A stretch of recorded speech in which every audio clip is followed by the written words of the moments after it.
신약성경 169면 요한복음 13장 18절로 30절 말씀입니다.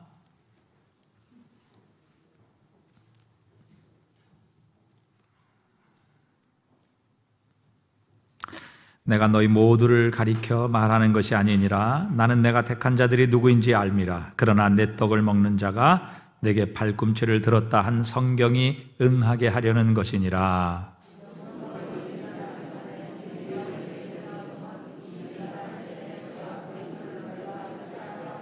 내가 진실로 진실로 너에게 이르노니 내가 보낸 자를 영접하는 자는 나를 영접하는 것이요 나를 영접하는 자는 나를 보내신 이를 영접하는 것이니라.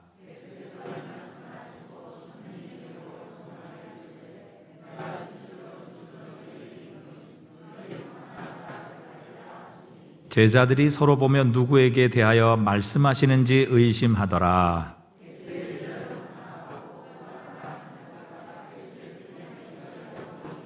시몬 베드로가 머릿짓을 하여 말하되 말씀하신 자가 누구인지 말하라 하니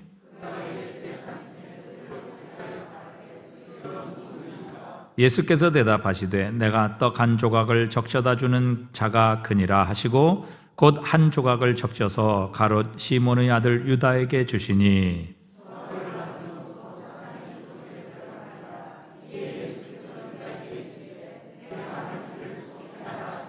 이 말씀을 무슨 뜻으로 하셨는지 그 앉은 자 중에 아는 자가 없고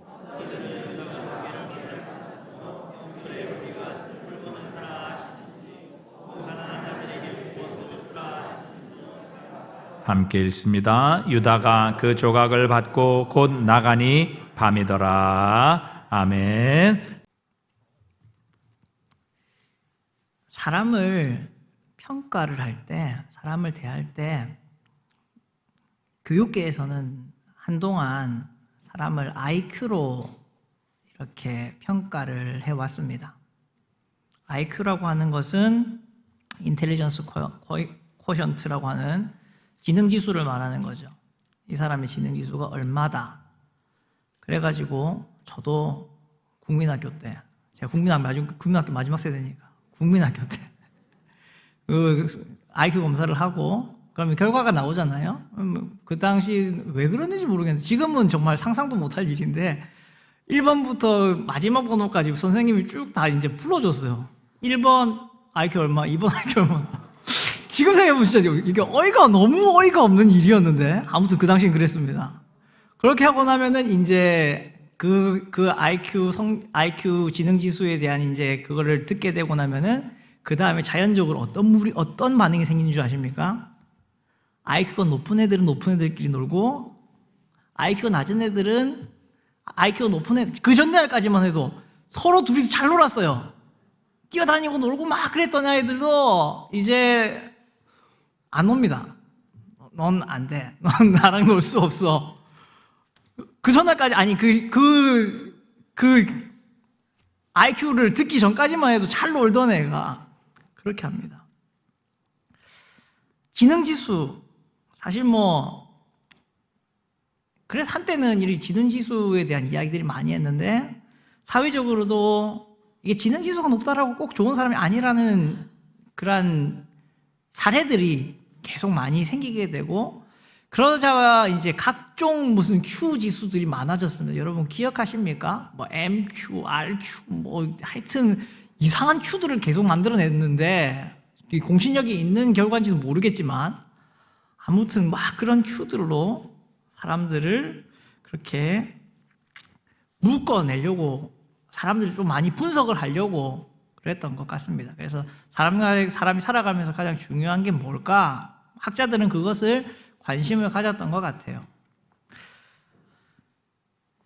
예수님은 이 땅 가운데 사역을 하시면서 공생의 기간을 지나시면서 많은 예수님을 따라오는 사람들이 있었지만 그 중에서 특별하게 몇 명의 제자를 부르셨습니까? 퀴즈! 빠밤빰빰 이런 거 나옵니다. 이런 모의고사 하는 거예요. 몇 명? 네, 12명의 제자를 자기의 같이 있고 함께 동고동락하는 제자로 부르셨습니다. 여러 문제 나옵니다. 그러니까 두려워하지 마십시오. 여러 문제도 나오고 그렇게 부르셨습니다. 근데 그 12명의 제자를 과연 예수님 뭘 보고 부르셨을까요? 뭘 보고 예수님은 이 12명의 제자를 부르셨을까요? 확실한 것 하나는 결코 IQ를 보고 이 제자를 부르셨을 것 같지는 않습니다. 네. 그랬다고 하면은 우리가 예수님 믿으려고 교회 와서 신앙생활 하기 전에 항상 다 IQ 테스트 해가지고 기준치 이하이신 분들은 죄송하지만 우리 교회에서는 있을 수가 없습니다. 다른 교회로, 다른 곳으로, 다른 종교를 찾아보시지요. 이래야 할 겁니다. 확실한 것 하나는 분명히 하나님께서는, 예수님께서는 사람을 부르실 때 똑똑한 사람이라고 부르시지 않으십니다. 그렇다라고 해서 또 멍청한 사람이라고 부르시지도 않습니다. 우리가 이거를 또 잘 알아야 돼요. 똑똑한 사람을 하나님께서 부르시지 않으신다. 똑똑한 사람도 하나님 부르십니다. 똑똑한 사람도 부르고 좀 모자란 사람도 하나님이 다 부르시죠. 하나님의 입장에서는, 예수님의 입장에서는, 예수님의 제자는, 하나님의 백성은 IQ에, 지능지수에 사실 큰 관련이 없다는 겁니다. 여러분 그렇지 않습니까? 교회 생활을 우리가 하는 가운데에서도 머리가 좋으면, 머리가 좋으신 분들, 내가 IQ가 그래도 100 이상이다, 100 이상이다 아니고 100 이상이었다, 옛날에 한번 테스트했을 때, 저도 지금 몰라요. 저도 아마 지금 하면은 자신이 없어요 요새. 기억력은 이제 하루에 제가 사무실을 몇 번 왔다 갔다 하는지 몰라요. 주일날 분명 갔다가 까먹어요. 뭐로 왔지? 그냥 나갔다가 하고 또 들어갔다가, 아마 저기 뒤에 방송실에 있는 허전도사님이나 알 겁니다. 뭐 몇 번을 왔다 갔다 하는 거예요. 속으로 아마 그럴 거예요. 지능지수가 점점 이제 어차피 이제 사람의 뇌는 감퇴돼, 기억력이나 이런 거는 감퇴돼 가잖아요. 그런 거 말고 내가 그래도 옛날에 잘 머리 돌아갈 때 100은 넘었던 것 같아. 한번 손 한번 들어보십시오. 없어요? 그럴 리가 없는데? 여러분 IQ가 100이라고 하는 건 평균 지능 지수를 말합니다. 딱 100이 나왔. 내가 옛날에 했을 때 IQ가 100이었다. 평균을 말합니다. 평균. 그냥 평균. 그거 말하는 거예요. 다시 한 번 더. 여러분 손 든다고 해서 제가 그분 누구 권사님 손 들었다 이래가지고 내가 초등학교 국민학교 추적해가지고 진짜 이게 IQ 맞습니까? 물어보지 않습니다. 그냥 드셔도 돼요. 내가 그래도 머리 잘 돌아갈 때 IQ 100은 넘었던 것 같다. 자, 한번 손 한번 들어보시죠. 다 이렇게 겸손하셔. 아무튼 IQ는 사실 교회에, 하나님의 나라에 IQ가 높으면, 머리가 좋으면 뭐 좋은 점도 있죠. 전화번호도 잘 배우고 이러셨던 분들이 있으시잖아요. 저는 그런 거 진짜 못 외우거든요. 사람 얼굴도 잘 못 외워요. 그래서 저는 한 5번, 6번은 봐야 됩니다. 그래야 겨우 저는 여러분의 이름과 얼굴과 가족관계를 매칭할 수가 있어져요. 한두 번 가지고 제가 아는 척 한다고 목사님이 나 잘 안다라고 여러분 생각하지 마십시오. 저는 그렇게 머리가 좋은 사람이 아닙니다. 이 자리에서 말씀드리는데. 아무튼 머리가 좋으면 도움이 되는 것도 많겠지만 사실 하나님의 나라, 교회라는 우리 공동체 속에는 머리 좋다라고 또 모든 것이 다 되는 것도 아닙니다. 제자는 과연 무슨 지수가 높아야 될까요? 오늘 주님께서 우리에게 말씀해 주시는, 알려주시는, 그리스도의 제자는, 예수님의 제자는, 하나님의 백성은 이 지수가 높아야 된다. 바로 수용 지수가 높아야 된다 말하고 있습니다. 노수영 장로님 제일 높으실 것 같다. 저도 그래서 사실 지금 여기 제 거에는 보면 마지막 가르침 용납함이라고 돼 있어요. 근데 용납함 치니까 이게 줄이 2줄이 되더라고. 그래서 글자를 또 한 글자 줄였어요. 그래서 수용, 받아들임 이런 걸 말하는 거지 않습니까? 제가 지금 오늘 여러분과 함께 생각해 보려고 하는, 예수님께서 가르쳐 주신 이 수용이라고 하는 것은 무엇이냐면, 다른 사람들을 미리 정해진 기준이나 그 기준에 맞추거나 어떤 일정한 실력을 요구하지 않고 그냥 받아들이는 그 가치를 인정해 주는 것을 말하는 겁니다. 예수님의 제자는 이러한 수용력이 높아야 돼요. 이 표현의 다른 말이 오늘 주님께서 말씀하신 영접함이라는 거예요. 우리가 영접이라고 하면은 꼭 우리가 예수님을 내 마음속에 모시는 것, 하나님을 모셔드리는 것, 구원받게 되는 것, 그것만 생각하지만 영접이라고 하는 것은요, 웰컴인 겁니다. 잘 받아들이는 거예요. 하나님뿐만 아니라 누구도요, 우리 옆에 있는 다른 사람들, 지체들도 잘 받아들이는 사람이 바로 예수님께서 기뻐하시는 참된 제자입니다. 그렇게 하려면요, 우리가요, 내가 정해놓은 그 기준을 맞추려고 하고요, 내가 요구하는 어떠한 수준과 어떠한 실력을 요구하면요, 결코 다른 사람을 받아들일 수가 없습니다. 웰컴할 수가 없습니다. 있는 그대로를 받아들일 수 있어야 되는 거죠. 그 사람이 하나님께서 만드신 하나님의 걸작품이고 피조물이라는 사실을 우리가 인정하고, 내 생각에는 불량품인 것 같고 내 눈에는 패급 같아 보이지만 그건 누구 기준이라고요? 그건 내 기준인 거고, 내 시각인 거고, 내 마음인 거고, 이 사람은 내 눈에는 불량품으로 보이고 패급으로 보이고 도무지하게도 쓸모없는 사람으로 보이지만 분명히 이 사람은 뭐라고요? 하나님이 손수 만드시 하나님께서 기뻐하시고 사랑하는 자녀이며 하나님의 걸작품이라는 것을 인정하는 것, 이것이 바로 수용입니다. 또한 우리가 우리 교회 가운데에 필요한 수용은요, 또한 이런 면도 있습니다. 어느 누가 어떤 이야기를 하더라도 그게 옳은 말일 수도 있고 틀린 말일 수도 있고 쓸데가 있는 말일 수도 있고 쓸데가 없는 말일 수도 있지 않습니까? 그러나 그것을 묵살하지 않는 겁니다. 묵살하지 않는 것.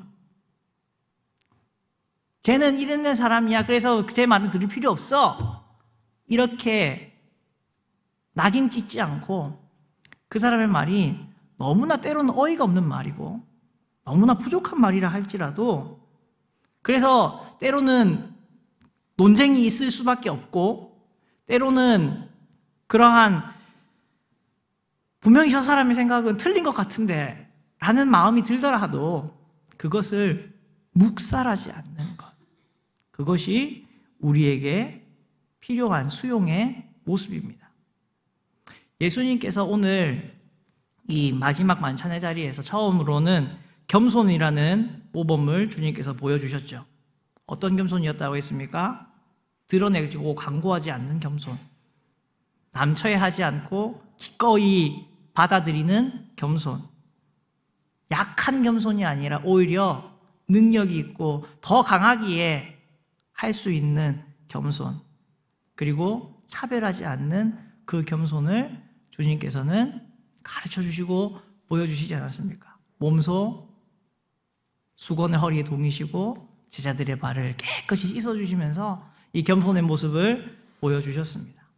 그리고 이제 그것을 끝내시고 자리에 앉으셔서 제자들과 함께 만찬을 나누시며 주님은 두 번째 교시, 이 교시로 수용해야 함을, 우리가 용납해야 하고 서로를 받아들여야 함을 제자들에게 가르쳐주고 있습니다. 오늘 주님께서 우리가 읽었던 첫 번째 우리가 읽었던 말씀에서 말씀하시는 것처럼 주님은 알고 계셨습니다. 그 자리에 자기를 팔게 될 제자가 있다는 것을 우리 주님은 잘 알고 계셨습니다. 그리고 그 속에 있는 제자들의 마음 속에 지금 이 제자들의 마음은, 관심은, 관점은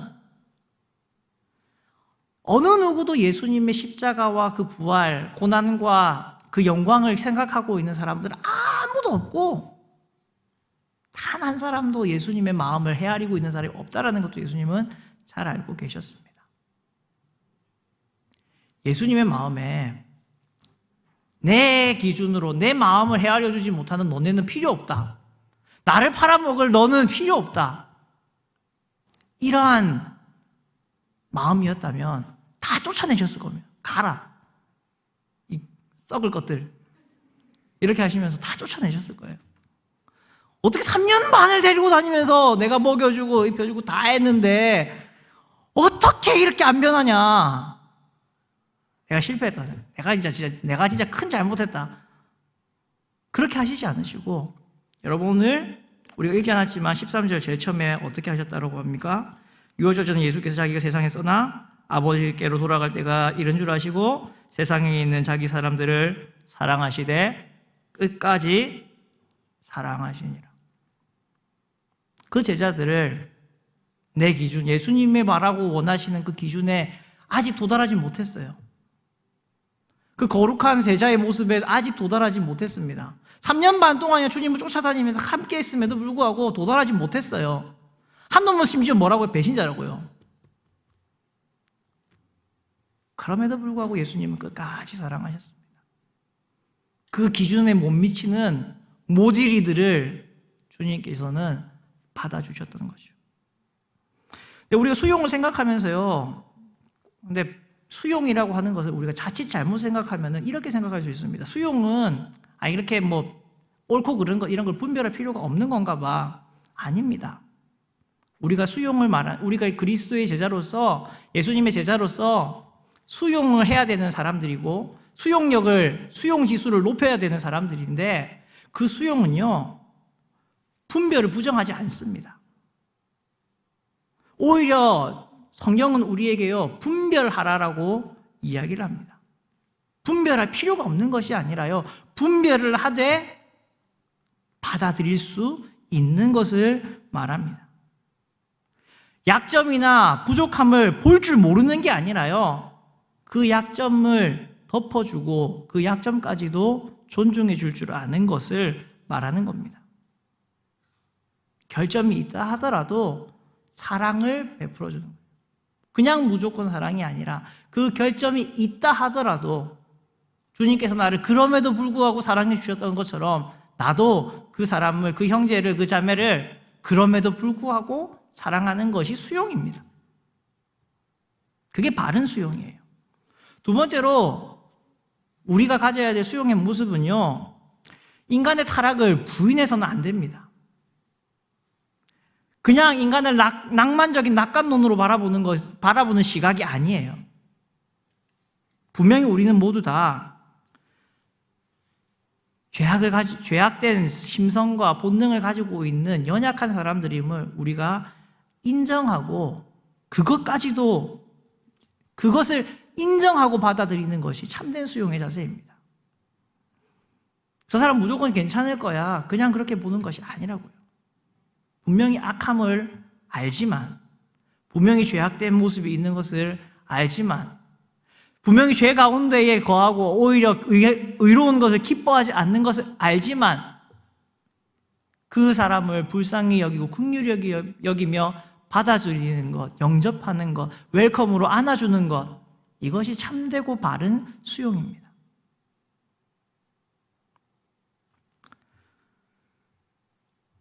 사랑하는 성도 여러분, 주님께서 이 자리에서, 이 마지막 만찬의 자리에서 이 배반과 예수님의 기준에 도달하지 못한 그 제자들을 바라보는 그 시각 속에서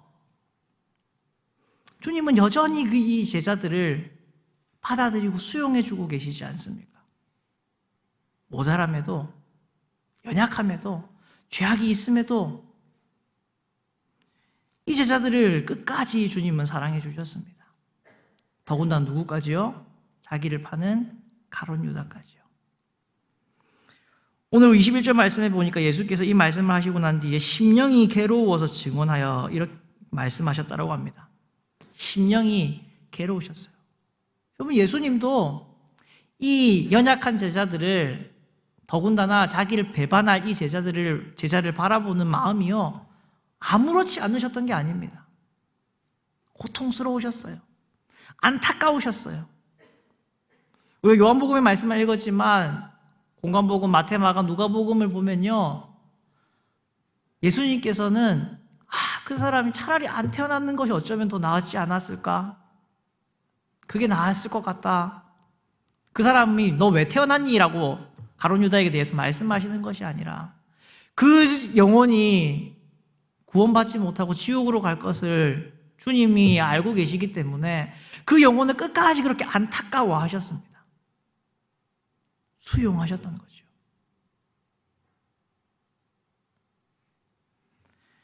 사실 이 자리에서 예수님은요, 계속해서 가룟 유다에게 돌이킬 수 있는 기회와 사랑을 계속해서 베풀어주고 계셨습니다. 예수님은요, 그 제자의 발을요, 차별 없이 깨끗하게 씻어주셨고요. 그 만찬의 자리에서 예수님은 오히려 가룟 유다의 품에 의지해서 식사를 하셨습니다.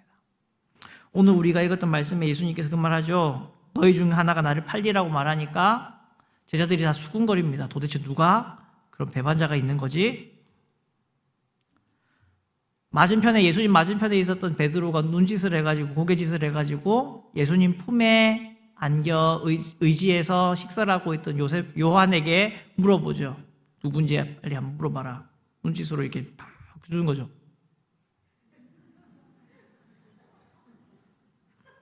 한 거죠. 또 이제 요한은 뭐 같이 옛날 동업도 하고 오랜 시간 같이 왔더니 이제 딱 보면 아는 거죠. 나보고 시키네. 저기 맞잖아요. 지가 물으면 되지.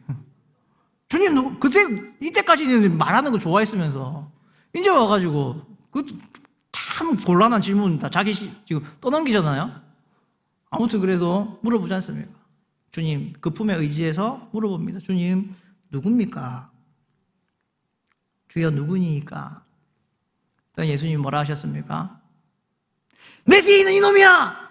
이 시기가 비반자야! 안 하시고 그 자리에서 그 식탁의 자리에서 사실 유월절 만찬의 자리에서 주변에 있는 사람에게 떡을 소스에 찍어서 제가 우리 열린더 성경 했던 팀에 이야기 좀 말씀드렸는데 그걸 찍어서 주는 것은요 굉장히 익숙한 일입니다.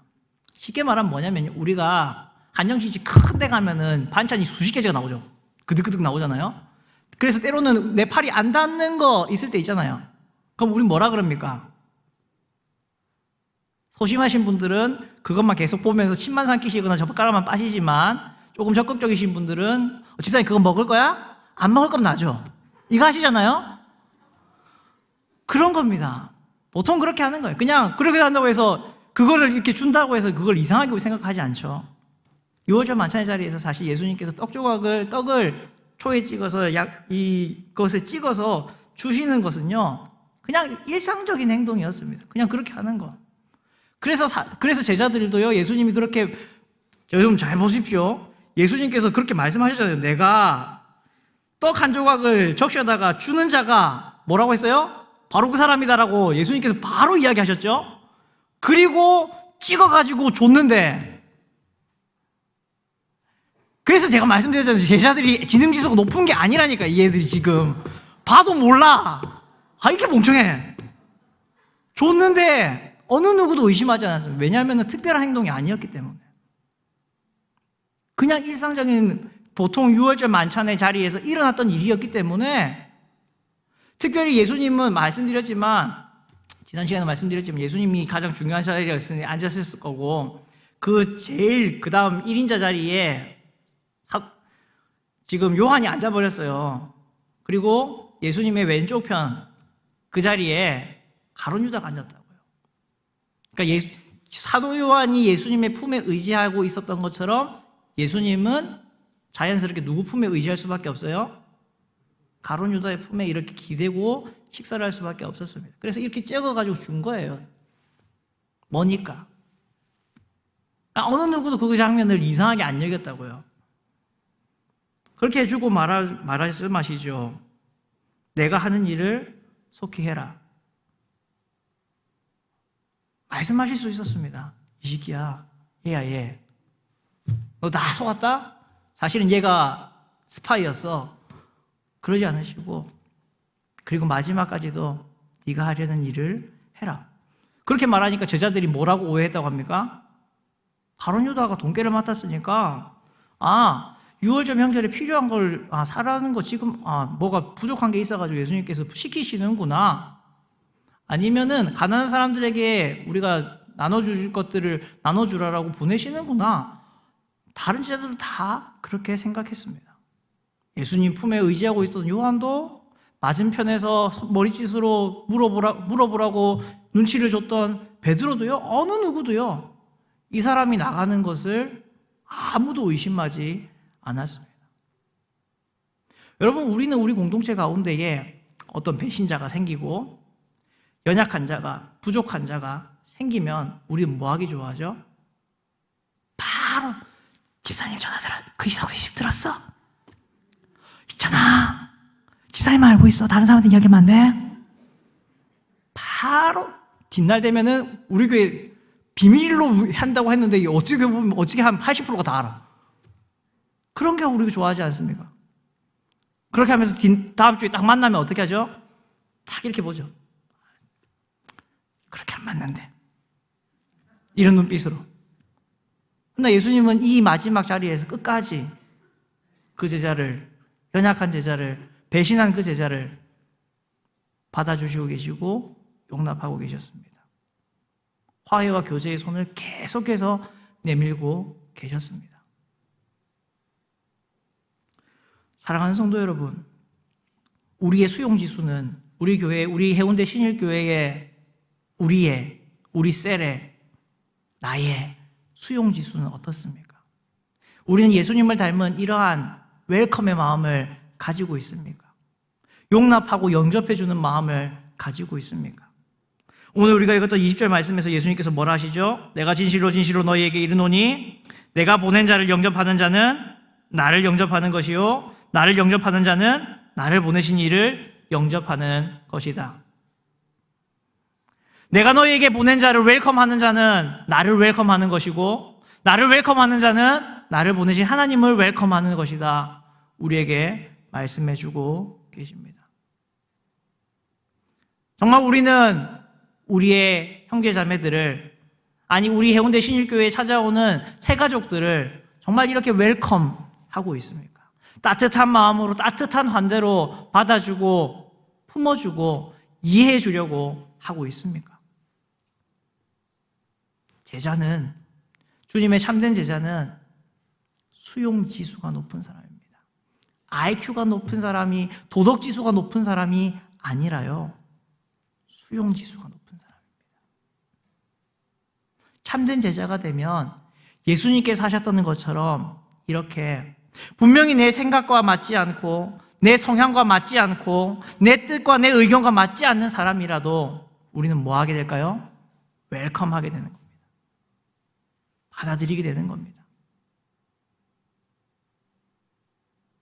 분별은 하지만 그 속에 있는 죄악을 보지만 그것을 비판하고 시비 걸고 정죄하는 것이 아니라 감싸 안아주고 기도해주고 따뜻한 마음으로 환대해주고 용납해주는 것이 제자의 모습이라는 겁니다.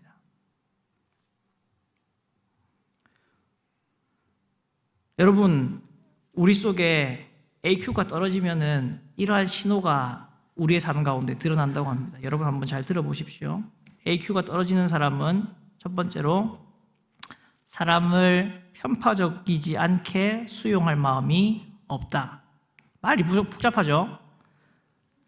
쉽게 말하면은 사람을 편파적으로 수용한다는 겁니다.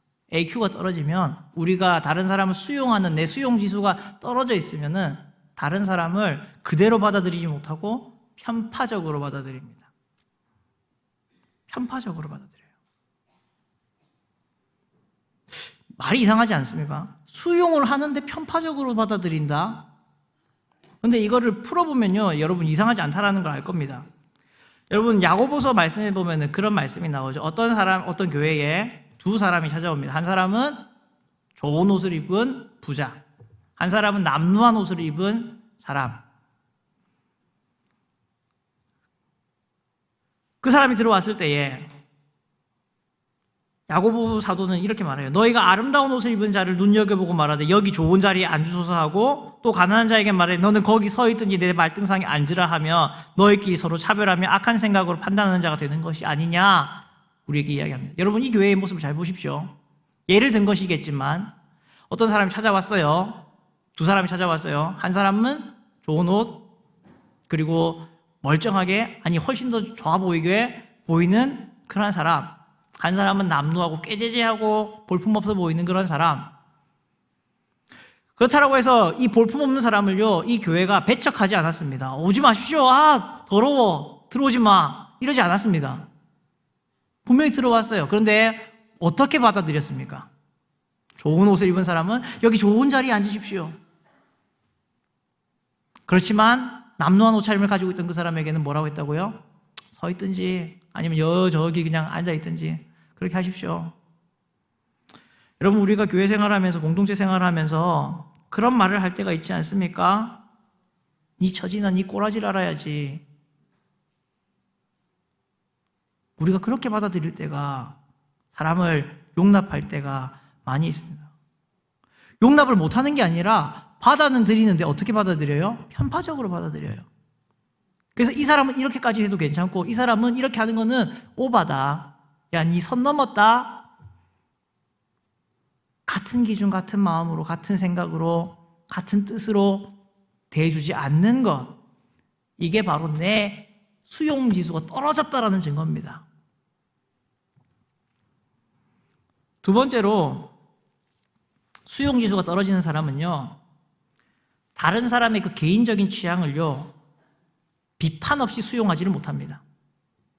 꼭 내 기호와 내 그런 것에 의존해서 비판적으로 수용한다는 겁니다.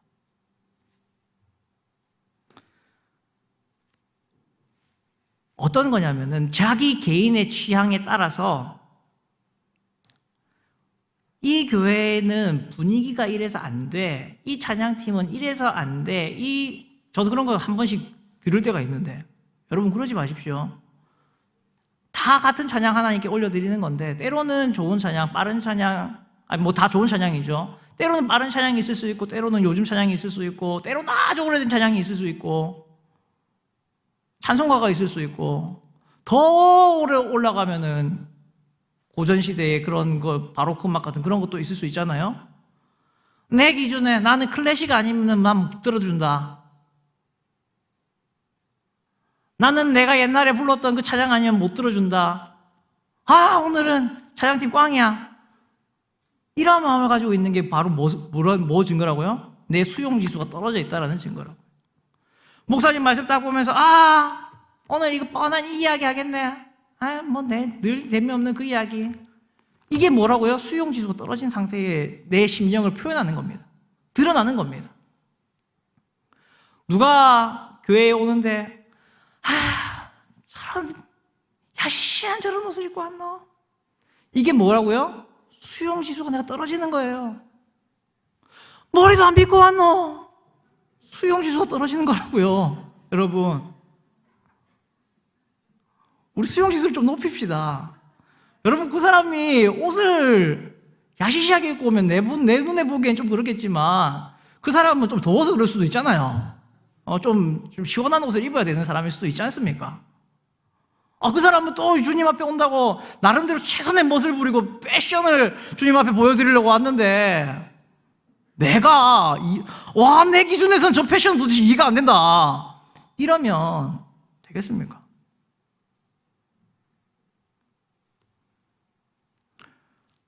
어떤 사람의 개인적인 취향을 내가 좋아할 수도 있고 안 좋아할 수도 있죠. 그냥 그걸 내 기준을 가지고 받아들이지 않는다라고 한다면은, 그걸 가지고 심지어 더 나아가서 비판한다고 한다면, 집사님 이리 와봐.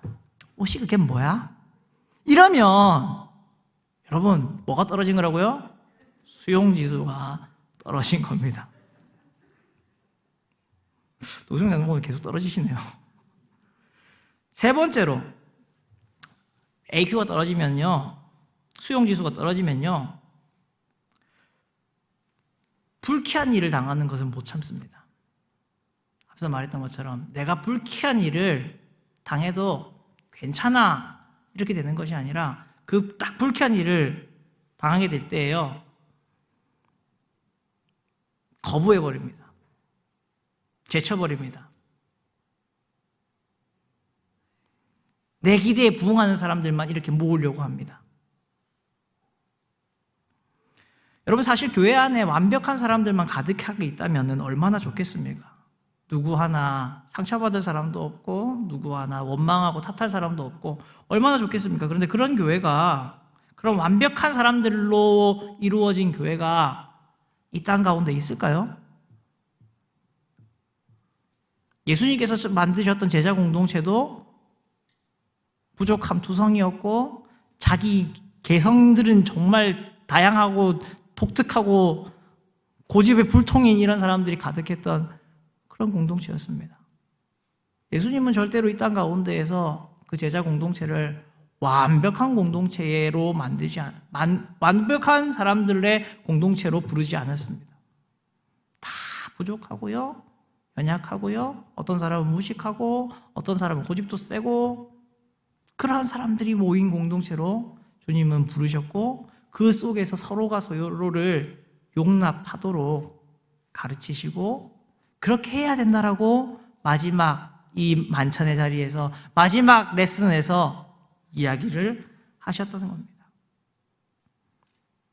불쾌한 일들 분명히 우리의 교제 속에, 우리의 셀 속에, 우리의 모임 속에 있을 수밖에 없습니다. 당연한 겁니다. 당연한 거. 그것을 기억하고 내 불쾌한 마음, 내 불쾌한 그런 것을 제쳐두고요.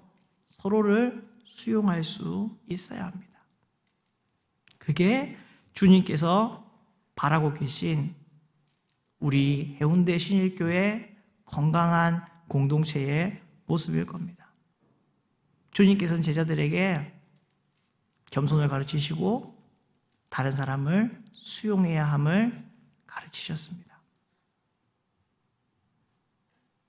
분명히 말씀드리지만 우리가 수용한다라고 해서 다른 사람을 수용한다라고 해서 의의 기준을 성경적인 기준을 낮출 필요도 없습니다.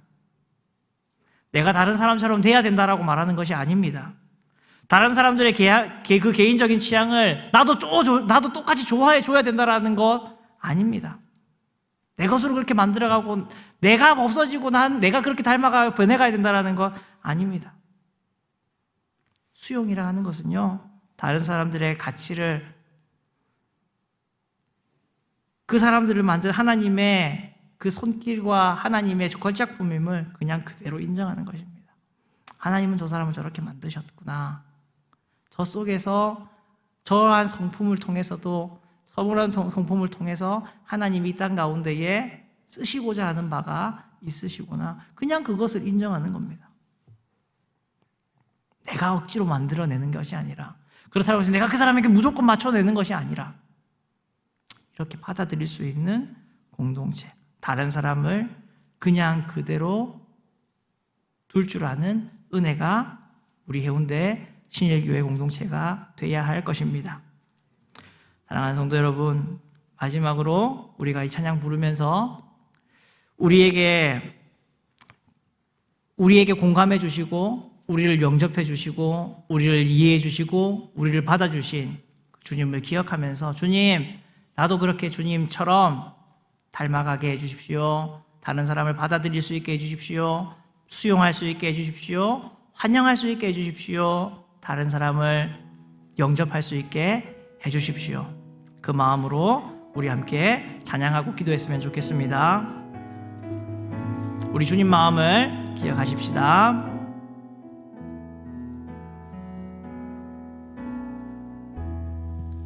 혼자서만 세상을 사는 듯이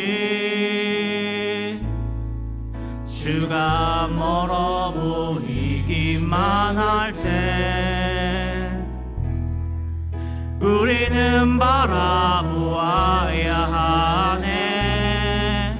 우리에게 오셨던 그 주님을 다시 합시다. 혼자서만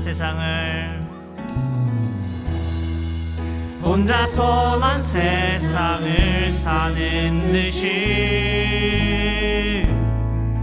주가 멀어 보이기만 할 때 우리는 바라보아야 하네. 우리에게 오셨던 그 주님을, 주님이 우리의 아픈 마음을 아시네. 가까이서 우리의 아픔에 공감하시네.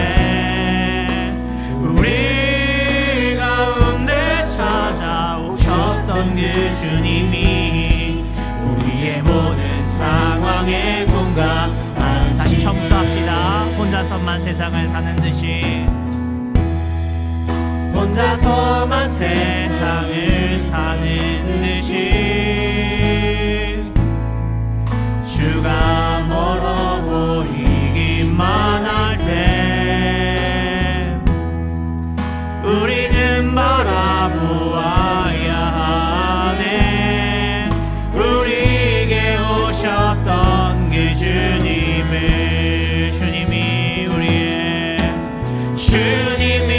우리의 아픈 마음을 아시네.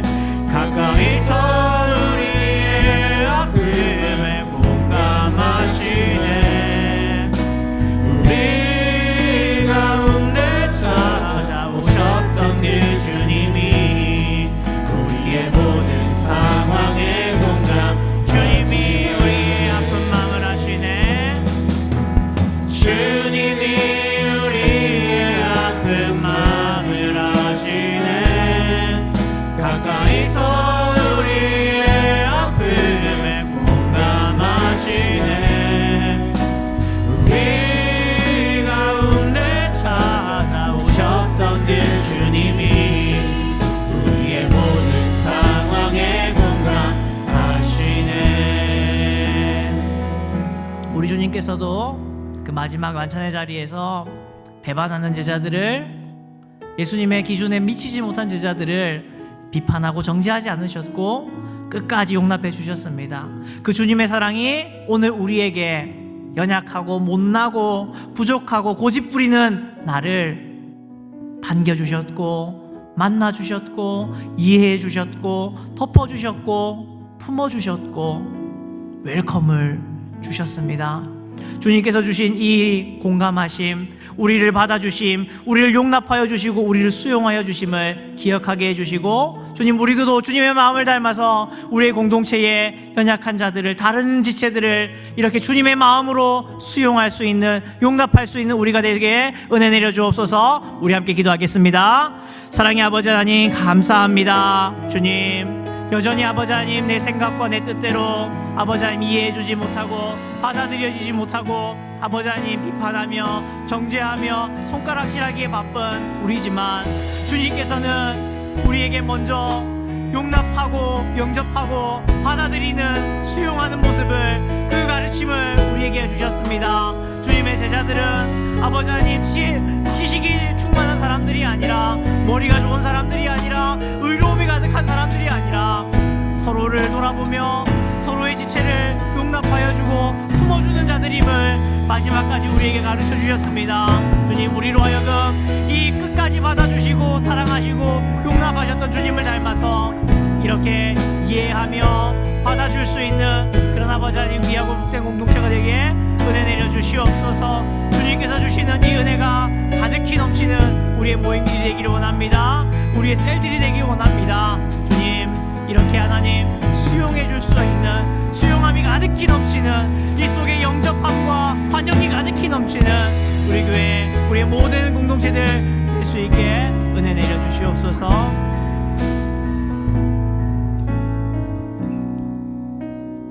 주님, 감사합니다.